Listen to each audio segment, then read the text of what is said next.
अगर आप रविवार सुबह दिल्ली में बाहर निकली और मार्च के बीच होने वाली तेज गर्मी की जगह आसमान में बादल और तेज हवाएं महसूस हुई, तो यह कोई भ्रम नहीं था। भारतीय मौसम विभाग यानी कि IMD ने पहले ही अनुमान लगाया था कि राष्ट्रीय राजधानी क्षेत्र में सुबह और दोपहर के दौरान गरज चमक के साथ हल्की बारिश हो सकती। साथ ही जमीन के पास हवा की रफ्तार 50 किलोमीटर प्रति घंटे तक पहुंचने की संभावना जताई गई थी। तापमान जो पिछले दिनों सामान्य से काफी ज्यादा था, उसमें 3 से 7 डिग्री सेल्सियस तक की गिरावट आने की उम्मीद है। मौसम में यह बदलाव पश्चिमी विक्षोभ की वजह से हो रहा है।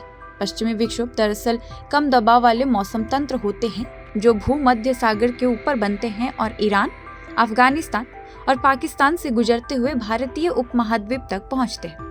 आमतौर पर ये सर्दियों में उत्तर भारत के पहाड़ी इलाकों में बारिश और बर्फबारी लाते हैं, लेकिन इस बार मार्च में लगातार आ रहे पश्चिमी विक्षोभ की वजह से नमी सामान्य से ज्यादा मैदानी इलाकों तक पहुंच गई है। IMD के मुताबिक 17 मार्च की रात से एक नया पश्चिमी विक्षोभ उत्तर पश्चिम भारत को प्रभावित कर सकता है। इससे ठंडे मौसम का असर कुछ और दिनों तक बना रह सकता है। स्वतंत्र मौसम विशेषज्ञ नवदीप दहिया का कहना है कि हवा के दबाव में बदलाव के कारण मार्च के मध्य से लेकर अप्रैल तक दक्षिण और पूर्वी भारत में मॉनसून से पहले की बारिश भी देखने को मिल सकती है। उनका मानना है कि देश में कम से कम 15 से 20 अप्रैल तक भीषण लू चलने की संभावना कम है, जो लोगों के लिए बड़ी राहत हो सकती है।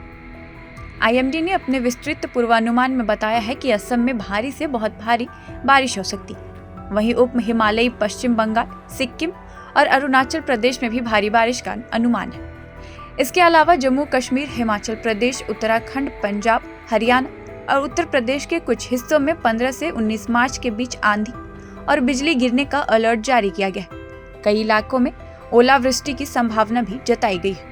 अब सवाल आता है कि क्या यह किसानों के लिए अच्छी खबर है? पूरी तरह से नहीं।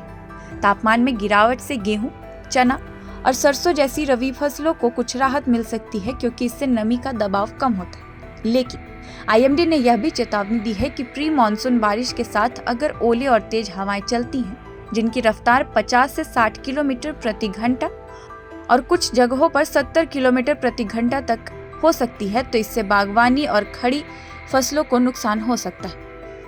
साथ ही लोगों और मवेशियों के घायल होने का खतरा भी बढ़ सकता है और बिजली तथा संचार लाइनों को भी नुकसान पहुंच सकता है।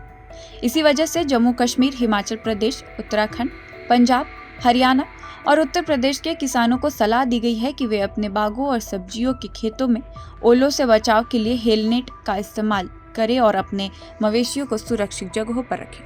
फिलहाल इस वीडियो में इतना ही। ऐसे ही और वेदर अपडेट्स के साथ आपके बीच आते रहेंगे। देखते रहिए प्रभात खबर।